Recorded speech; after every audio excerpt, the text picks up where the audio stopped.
Hi yes welcome to our channel. Present మనతో పాటు దాము బాలాజీ గారు సీనియర్ జర్నలిస్ట్ వారితో ఒకసారి మాట్లాడదాం. సార్ నమస్కారం సార్. సార్ ప్రముఖ కవి తెలంగాణ రాష్ట్ర గీతం జై జై హే తెలంగాణ రచయిత అయిన అందశ్రీ గారు నిన్న చనిపోయారు సార్.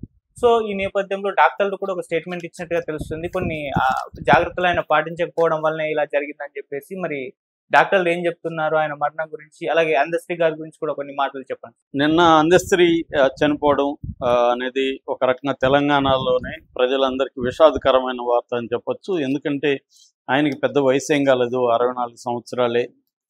అలాంటి ఒక తెలంగాణ జాతీయ కవి అంటే ఒక రాష్ట్ర కవి, లేకపోతే తెలంగాణ జాతీయ గీతం ఇంకా ఆయన రాసిన జై జై హే తెలంగాణ గీతాన్ని మన రేవంత్ రెడ్డి ఈ జూన్ 2న తెలంగాణ రాష్ట్ర ఆవిర్భావ దినోత్సవం రోజున సికింద్రాబాద్లో పెరోడ్ గ్రౌండ్స్లో దాన్ని అనౌన్స్ చేశారు. కేరవాన్ దగ్గర దానికి మ్యూజిక్ చేయించారు. అట్లాగే ఆయనకు ఆ టైంలో ₹1 నగదు, 344 గజాల ఇంటి స్థలం కూడా కేటాయించారు. దాంట్లో ఆయన గ్రౌండ్ +3 ఫ్లోర్స్తో ఇల్లు కూడా నిర్మిస్తున్నాడు. ముందు రోజు కూడా ఆయన ఆ నిర్మాణంలో భాగం పంచుకుని దగ్గరుండి ఇల్లు కట్టిస్తున్నాడు.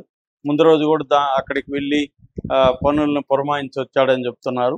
సో అలాంటి వ్యక్తి హఠాత్తుగా గుండెపోటు వచ్చి చనిపోవడం అనేది ఎవరికి జీర్ణం కాని విషయం. ముందుగా ఆయన బ్యాక్గ్రౌండ్ బ్రీఫ్గా చెప్పి నేను తర్వాత ఆయన హెల్త్ కండిషన్ ఏంటి, ఆయన ఏ తప్పులు చేయడం వల్ల ఆయన చనిపోయాడని డాక్టర్లు చెప్తున్నారు.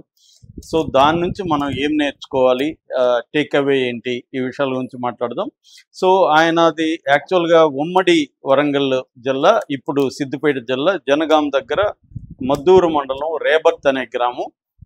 1961 జూలై 18న ఆయన పుట్టాడు. ఆయన దళితుడు, పైగా తల్లిదండ్రులు చనిపోయారని చెప్తున్నారు. సో ఆయన ఒక అనాథగానే పెరిగాడు. చిన్నప్పుడు పశువుల కాపరిగాను గొర్రెల కాపరిగా ఉన్నాడు చాలా కాలం. అట్లా ఉంటూ ఆయన తెలంగాణలో ఒక ప్రత్యేకత ఏమంటే మనకి ఆంధ్రప్రదేశ్లో కనబడదు ఈ ప్రత్యేకత. ఇక్కడ ఏంటంటే పాటలు అనేవి, పల్లె పాటలు, జానపద గీతాలు అనేవి చాలా విస్తృతంగా కనబడతాయి.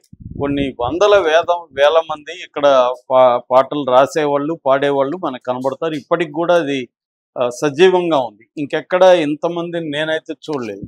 సో అంత విస్తృతంగా ఉంటుంది కాబట్టి పల్లెల్లో కూడా ఏమి చదువు రాని వాళ్ళు కూడా బ్రహ్మాండంగా పాటలు పాడడం, పాటల్ని వీళ్ళే తయారు చేయడం కూడా కనబడుతుంది.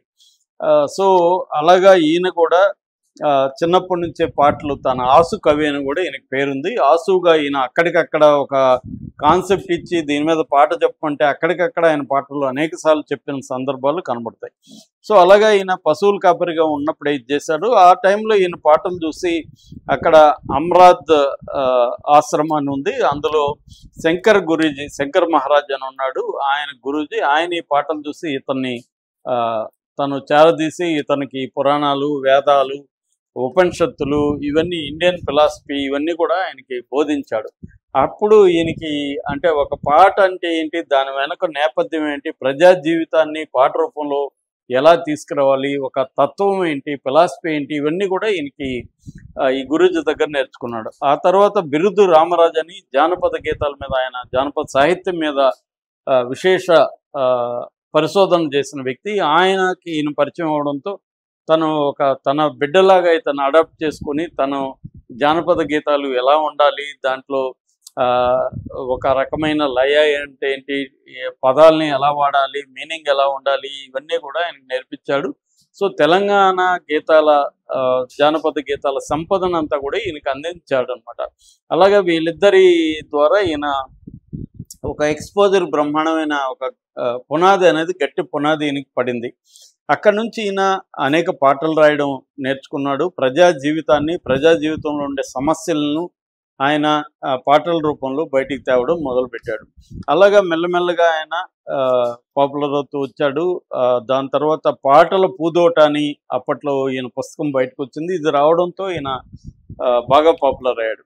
ఆ తర్వాత ఆయన సినిమా రంగంలోకి కూడా నారాయణమూర్తి ద్వారా ఎంటర్ అయ్యాడు. నారాయణమూర్తి సినిమాలో ఎర్ర సముద్రంలో మాయమైపోతున్నాడమ్మా మనిషి అయిన వాడు అనే ఒక పాట వెరీ వెరీ పాపులర్ అయింది. అప్పట్లో నారాయణమూర్తి ఏంటంటే అంతకుముందు వందే మాతరం శ్రీనివాస్ని మ్యూజిక్ డైరెక్టర్గా ఉండేవాడు. తర్వాత ఆయన ఎవరు అవసరం లేదు నేనే మ్యూజిక్ డైరెక్టర్గా ఉంటానని తెలంగాణ కళాకారుల్ని చేరదీసి వాళ్ళ ద్వారా తనే మ్యూజిక్ డైరెక్షన్ చేసుకుంటూ వీళ్ళని అప్పటి వరకు పెద్దగా పాపులర్ కాని వాళ్ళందరినీ తీసుకొని ఆయన వాళ్ళని తను యూజ్ చేసుకున్నాడు, తను వాళ్ళకు ఉపయోగపడ్డాడు. అలాగా వీళ్ళందరూ కూడా బాగా పాపులర్ అయ్యాడు. అందులో అందశ్రీ బాగా పాపులర్ అయ్యాడు. తర్వాత ఆయన అనేక పాటలు రాశాడు. పల్లె నీకు వందనాలమ్మ, తర్వాత గంగల గజ్జల సబడి, తర్వాత కొమ్మ చెక్కితే బొమ్మర, ఇలాగా అని పాటలు. ఇందులో వెరీ పాపులర్ పాట జై జై హే తెలంగాణ. ముఖ్యంగా తెలంగాణ ఉద్యమంలో అందశ్రీ దాదాపు 10 జిల్లాలకు పైన ఆయన తిరిగి 10 జిల్లాలలో గ్రామాల్లోకి తిరిగి ప్రచారం చేశారు తెలంగాణ ఉద్యమానికి సంబంధించి. అప్పట్లో కేసీఆర్ కూడా ఆయన గైడ్ చేశాడు, ఎలాగా నువ్వు పాడాలి, ఏ కైండ్ ఆఫ్ సాహిత్యంతో వెళ్ళాలి, ప్రజల్ని ఎలా చైతన్యవంతం చేయాలి పాటల ద్వారా అనేది. అట్లాగే తెలంగాణ హిస్టరీ అంటే ఇక్కడ కాకతీయుల గురించి ఈయన పాటలు కట్టడం, ఇక్కడ తెలంగాణ చరిత్రకు సంబంధించి కూడా పాటల రూపంలో చరిత్రను తీసుకెళ్లడం, అంటే తెలంగాణలో ఎంత ఉజ్వలమైన చరిత్ర ఉందో తెలియజేయడం. అట్లాగే మన ఆంధ్ర వలసవాదులకి వ్యతిరేకంగా ఎట్లా మనం తిరగబడాలి, ఎట్లా మనం చైతన్యవంతమై, ఇవన్నీ కూడా ఈయన పాటల రూపంలో చేశాడు. నిజానికి వందల మంది కళాకారులు తెలంగాణ ఉద్యమంలో తమ వంతు కృషి చేశారు. అందులో అందశ్రీ కూడా చాలా ఇది. అందశ్రీ అసలు పేరు నిజానికి అందే ఎల్లయ్య. ఈ అందశ్రీ అని పేరు పెట్టేందుకు కూడా ఇందాక చెప్పిన శంకర్ గురూజీ ఆయన ఈయనకి అందశ్రీ అని కూడా పేరు పెట్టాడు. అక్కడ నుంచి ఈయన ఇంటర్నేషనల్ స్థాయికి కూడా వెళ్ళాడు. వివిధ సంస్థలు ఈయన్ని పిలిచాయి. అలాగా ఈయన దాదాపు చాలా దేశాలు తిరిగాడు. ముఖ్యంగా ఈయనకి నదుల అనుసంధానం, నదుల గురించి ఈయన్ని నది కవి అని కూడా అంటారనమాట.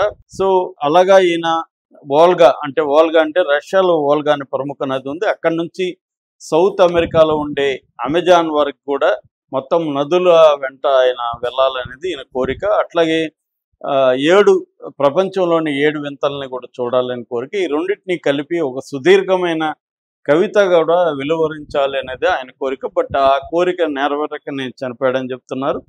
సో ఏదేమైనా ఈయన ఒక అనాథగా పుట్టి గొర్రెల కాపరి, పశువుల కాపరిగా ఉండి ఆ తర్వాత మేస్త్రిగా పనిచేసి అక్కడి నుంచి ఒక తెలంగాణ జాతీయ కవిగా ఈయన రాసిన గీతాన్ని తెలంగాణ రాష్ట్ర గీతంగా ప్రకటించడం అనేది ఖచ్చితంగా ఒక ఇన్స్పిరేషనల్ స్టోరీ.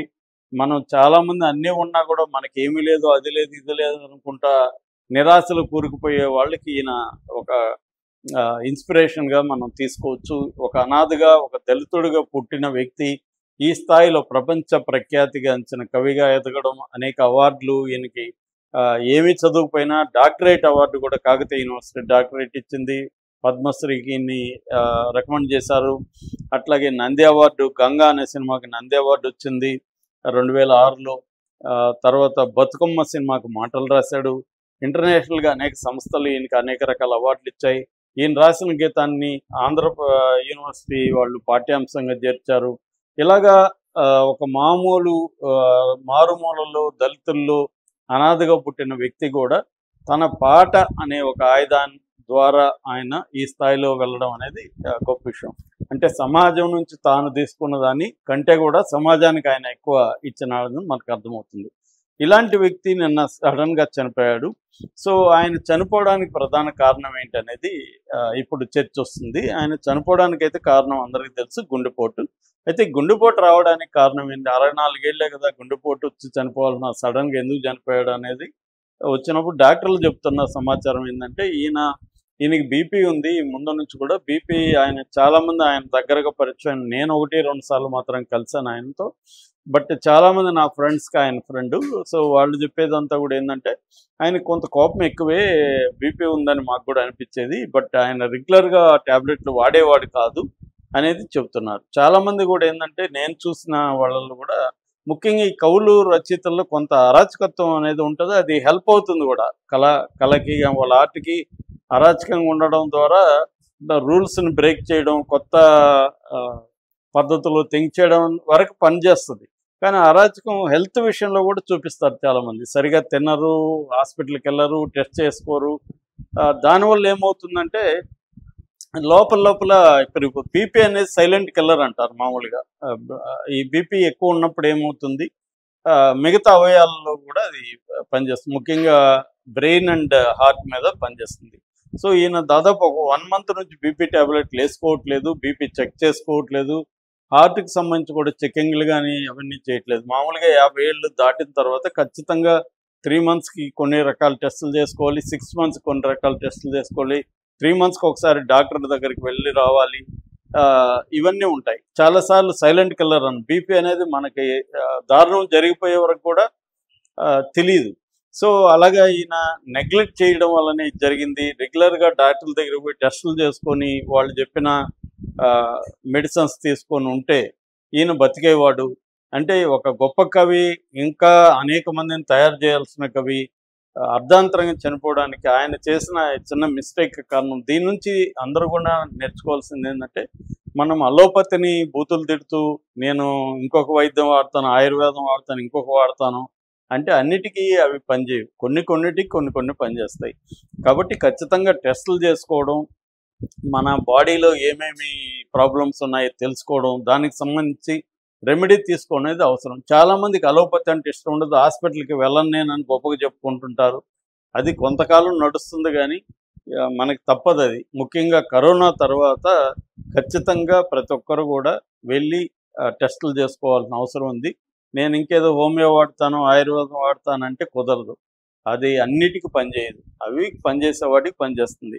కానీ హార్ట్ రిలేటెడ్ వచ్చినప్పుడు ఖచ్చితంగా వెళ్ళాలి, అవసరమైతే స్టంట్స్ వేసుకోవాలి.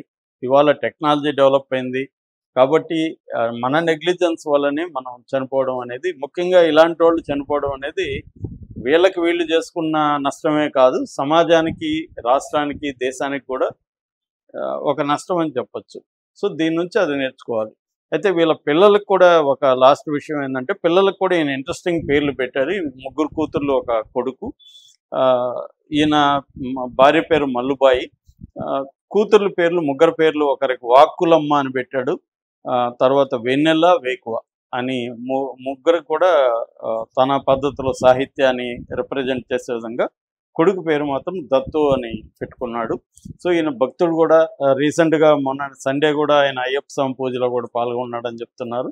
సో ఏదేమైనా ఆయన ఒక చిన్న నెగ్లిజెన్స్ వల్ల, డాక్టర్ల దగ్గరికి పోకపోవడం, బీపీ ట్యాబ్లెట్ వాడకపోవడం వల్లనే ఇది సడన్గా జరిగింది, కాపాడలేని పరిస్థితులకి వెళ్ళిపోయాడు అనేది డాక్టర్లు చెప్తున్నమాట. Okay, thank you so much.